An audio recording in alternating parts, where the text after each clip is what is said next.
Magandang araw mga ka-vibes. Tupad na tupad po. Tupad na tupad ang pangarap sa Serbisyong Suarez at Alona Party List. Ang mga pangarap ng Malayang Republika at Bagong Pilipinas ay nagpapatuloy at isinasakatuparan pa. Mga ayuda sa mga nawala ng hanap buhay, tulong pinansyal sa mga mag-aaral, puhunan sa mga negosyo ng mga kababaihan, pangmedikal na pangangailangan at iba pa. Serbisyong Suarez at Alona Party List, dala-dala sa mga barangay, bayan at lungsod.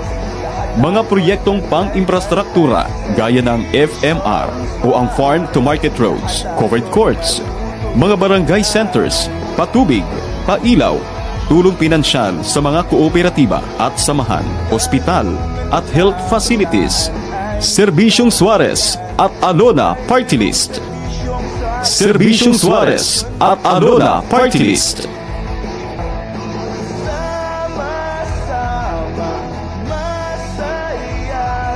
Serbisyong Suarez, may pag-asa.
I think it's a great opportunity that we have the young voices of the House of Representatives.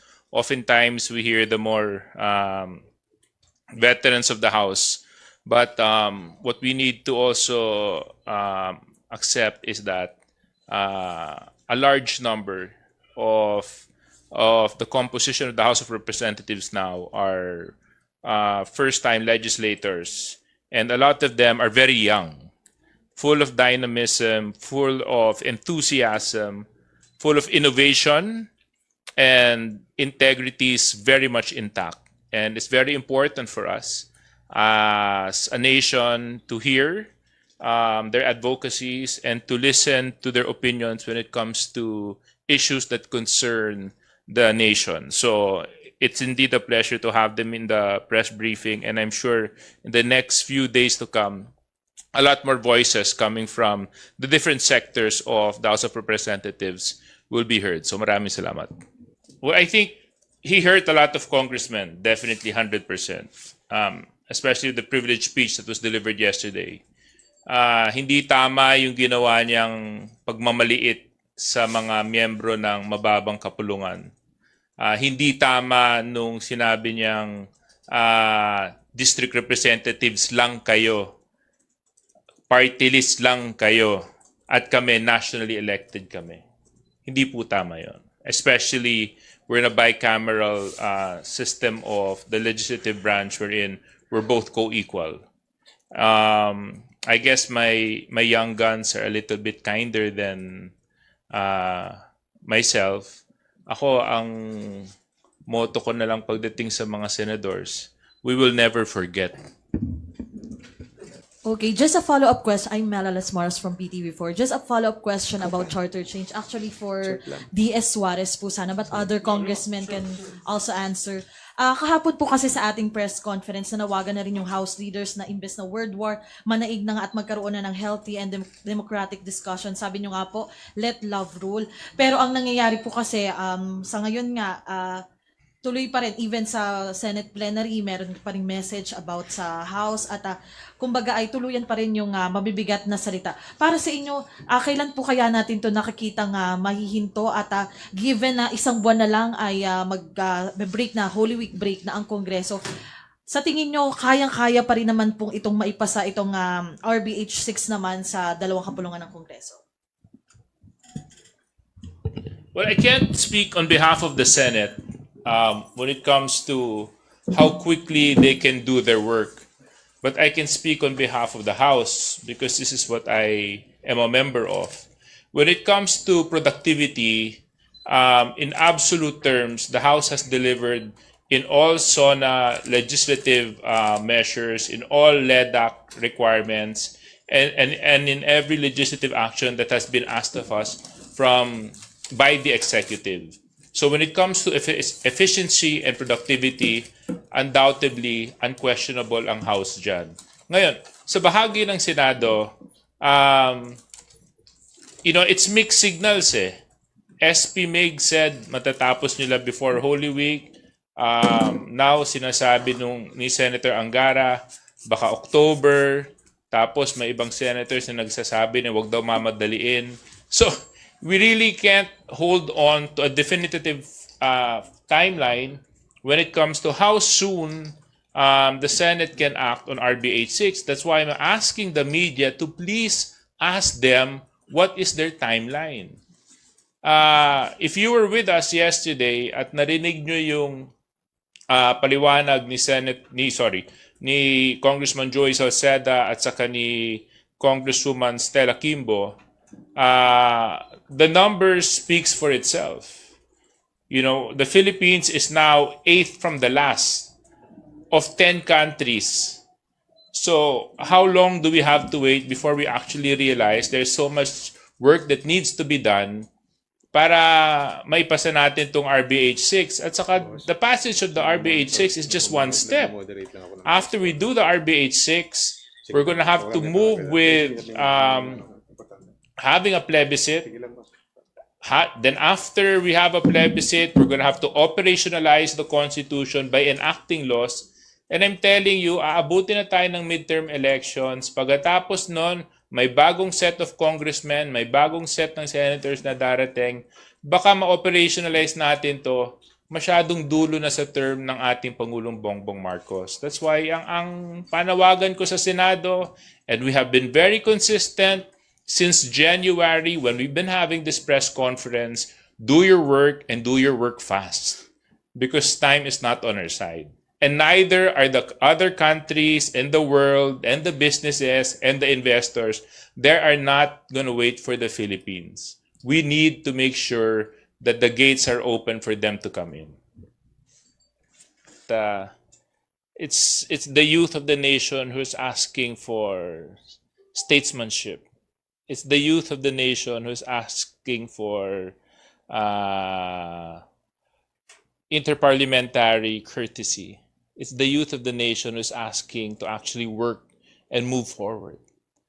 So I think that is such a welcome development for us na you're seeing young voices expressing their dismay, but at the same time, young voices expressing their hope that they want to move the country forward. So I just wanted to point that out because, it's such a revelation, I guess, for everybody. No? Thank you, sir. Talent manager. Actually, I wanted to escape myself from the discussion. But since I was asked, I still consider myself quite young. Quite. Wag na lang young, quite. I think what the Young Guns show is the diversity presently in the House of Representatives. It also shows the aggressiveness and the enthusiasm and the fresh ideas that they bring to the table. Na kung titingnan naman natin to at ihahambing natin sa ipinaglalaban natin na pagbabago ng ating konstitusyon, nakikita natin na parallel talaga. Because it is only through these innovations, creativity, that we can push the country forward. And in order to push the country forward, we need to be able to remove the restrictions that hinder us from propelling the Philippines to the next chapter. And I think with the fresh talent that we have in the House of Representatives representing their respective districts, and mind you, itong mga young guns na to, hindi to yung silent majority ng House of Representatives. They're actively participating in committee hearings, actively participating in deliberations, pushing legislations, and coming up with concrete policies that create the legislative agenda for the House of Representatives. So I think it's a welcome development, and I'm sure it won't be the last time that you'll be hearing from them. You can contact me after the press con para sa susunod na ilalabas ng Young Guns. No, just joking.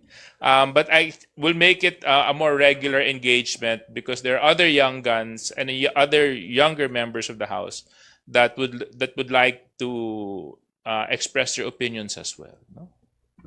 Thank you, DS Suarez. Big Simintak of Net 25. Yeah. Well, I'm sure the National Security Council is on top of the situation. And with regards to the threats that happened yesterday, I think they were all mischievous and non-existent. So I hope this is not part of any destabilization attempts with regards to efforts and services and programs being done by the government.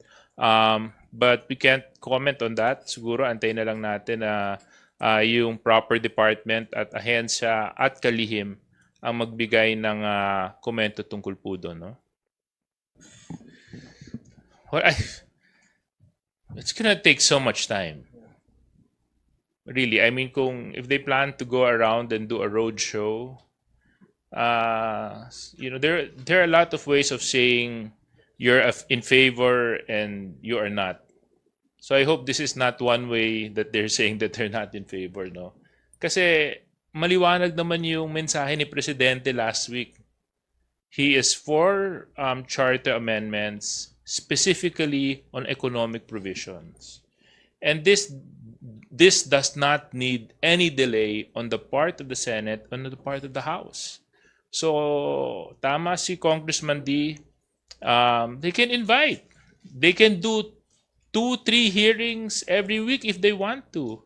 But you know what? What needs to be done is, we need to act on a quicker pace. So, yun yung mas mahalaga para sa atin, no? And, of course, on your second point, do I agree with it? From where I stand, I don't think that would be a prudent way of going through the process. Because remember, you mentioned a word, subcommittee. So meaning, pagkatapos ng subcommittee, iaakit pa yan sa mother committee. Ngayon, ang tanong, anong gagawin ng mother committee? I-adapt lang ba yung findings ng ginawa ng subcommittee o panibagong hearings na naman ang gagawin ng committee level? And after that, diretso pa yan sa plenary debate sa Senate. Now, that's why you have to ask them what's their timeline. Because by the time we reach June or July, it's budget season for Congress. And 99% of our time will be devoted on the budget.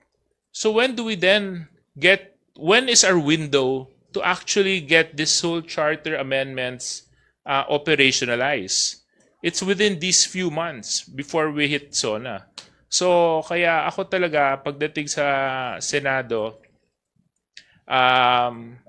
palalampasin ko itong Valentine's, mahal ko pa rin kayo, kasi ang mensahe ko lang, bilis-bilisan nyo lang yung trabaho ninyo.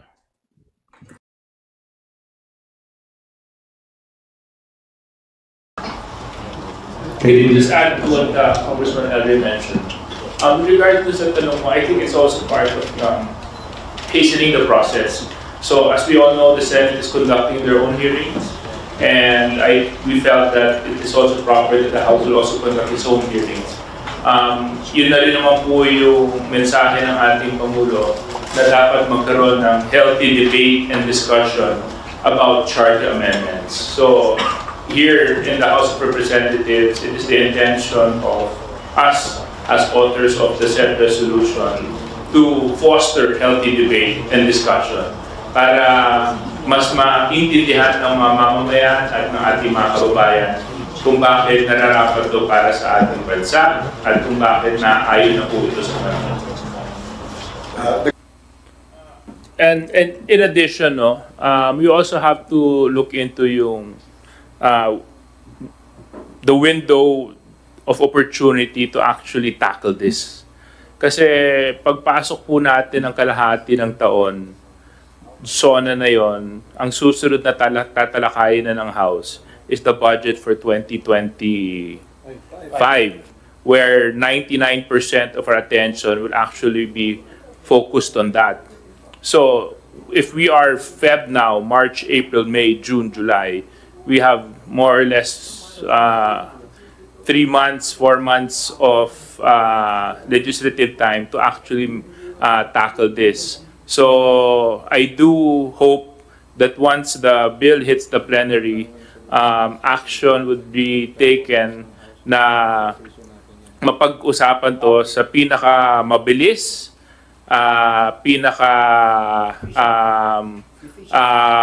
exhaustive na paraan kung saan inclusive ito sa lahat ng mga stakeholders na magiging bahagi sa pag-uusap at pagpupulong.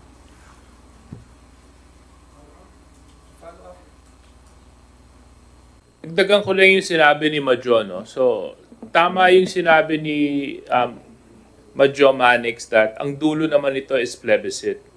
Now, when do you think is the most appropriate time to have the plebiscite? I think what the Senate is proposing is isasabay ito sa midterm elections. And ako, ang personal position ko, hindi tama yon. Kasi hindi natin dapat mapoliticize yung Constitution. Dapat talaga bukod, dapat mas maaga. Ngayon, kung mas maagang gaganapin yung plebisito, dapat mas maagang matapos ng Kongreso at ng Senado yung pag-uusap tungkol dito sa RB 86 nila at yung RB 87. Kasi huwag nating kakalimutan, magkakasundo pa dapat kami noon bago diretso sa COMELEC, and assuming walang hurdle, saka pa lang tayo magkakaplebisito. So ito yung nakikita naming panahon na talagang dapat na po natin masagawa ito. Ngayon, tungkol naman po sa binanggit ni Madjo sa efficiency ng Senate, siguro ang pinakamagandang sumagot ng efficiency nila, di sila nalang magpaliwanag. Di ba? Kung bakit ganoon yung performance level nila. Basta ang performance level ng House, 100%, no back subjects, advance pa. And by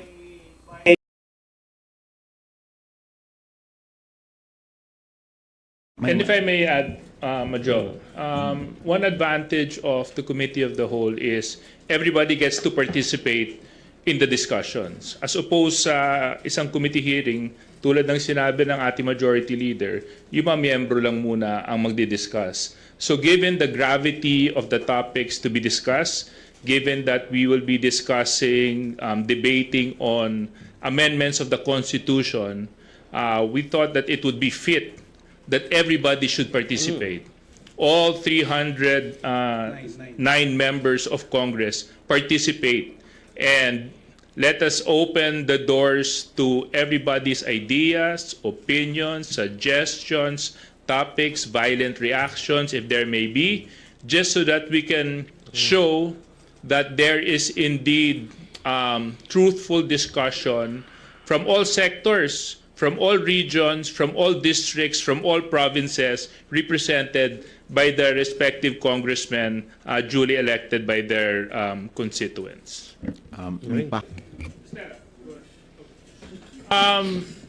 Unang-una, I think the question is, dahil na inamin ng ating mahal na senador na nagbawas siya ng pondo, I think ang tanong is, ilang milyong Pilipino ang naapektuhan dahil dun sa pondong nawala? Kasi base sa sinabi ni Congressman Abalos, matatapos naman pala yung listahan by 2023. So therefore, may target beneficiaries na dapat yon. Now, in so much that she said that she removed the funds and diverted it somewhere else, which I think wouldn't affect the fiscal space dahil may budget ceiling naman tayo, ang mas malaking tanong, ilang milyong Pilipino at ilang households ang naapektuhan dahil nailipat yung pera.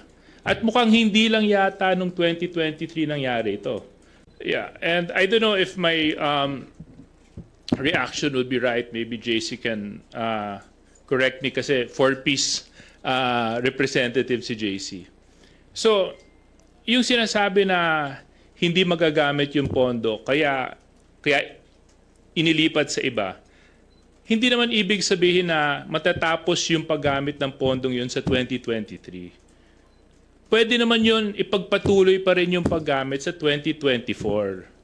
Diba? So, hindi dapat naging dahilan yon na kasi yung payables noon, yung mga beneficiaries noon, tuloy-tuloy pa naman sila tatanggap kasi huwag natin kakalimutan, 4-piece is a law. You know, it's not just a regular program, it's not just a project that comes and goes, it is a law. So it has specific beneficiaries, it has specific objectives, and therefore the funding has to be secured to support the intent of the program. Now, of course, with this revelation that we found out a few days ago, I think it is incumbent upon the House to find out kung ano naging epekto nito sa programa, number 1. Number 2, kung ilang milyong Pilipino at households ang naapektuhan sa programang ito. And of course, kung babasihan po natin yung statements ni Secretary Rex kahapon, kung paano pa natin palalakasin yung 4-piece. No? I think the President has come up with some ideas in how to make it more responsive considering the inflation that is happening in our country. Para sa ganun, yung piso mo dati ay ang effect nun ay piso pa rin katumbas na tulong ang may bibigay ng gobyerno. So, yun po yung aking opinion tungkol po doon.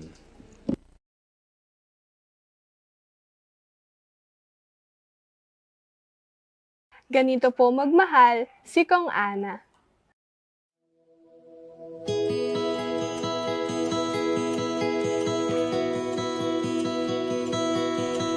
Isa po akong pangkaraniwang kwento ng lipunan. Payak, kapos, puro pangarap lang ang baon.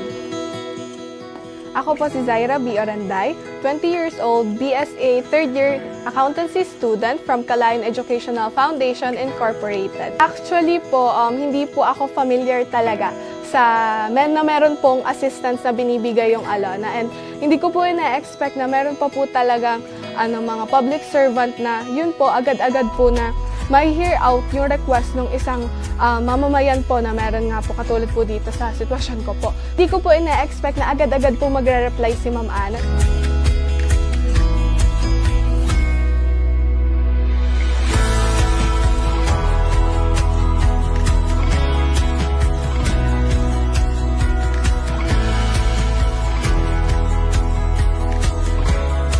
Goodbye, Paso!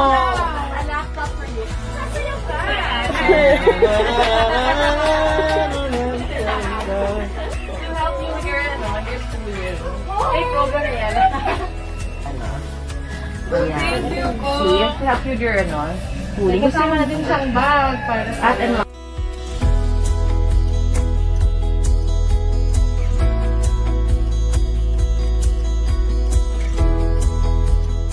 Akala ko imposible. Pero pareho lang pala kami. Parehas kaming nagsumikap. Ipinaramdam niyang iisa kami. And sobrang laking bagay po nun bilang estudyante na mabigyan nga po kami ng, mabigyan po ako ng laptop personally kasi po sobrang kailangan ko po yun. And doon pa lang po, sobrang thankful na po ako sa Alona Party List and especially po kay Congressman Ana.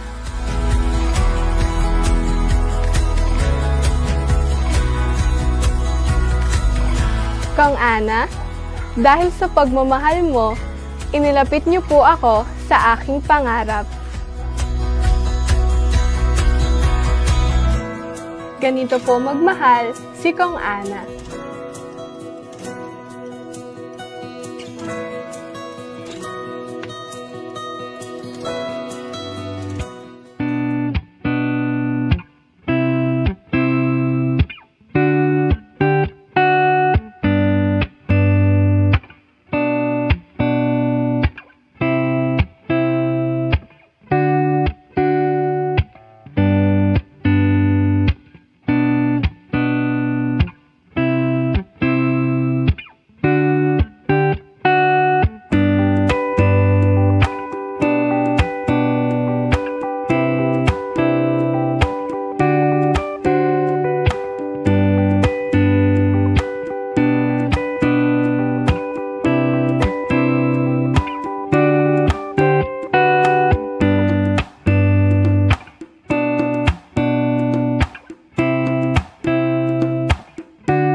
Serbisyong Suarez, may pag-asa.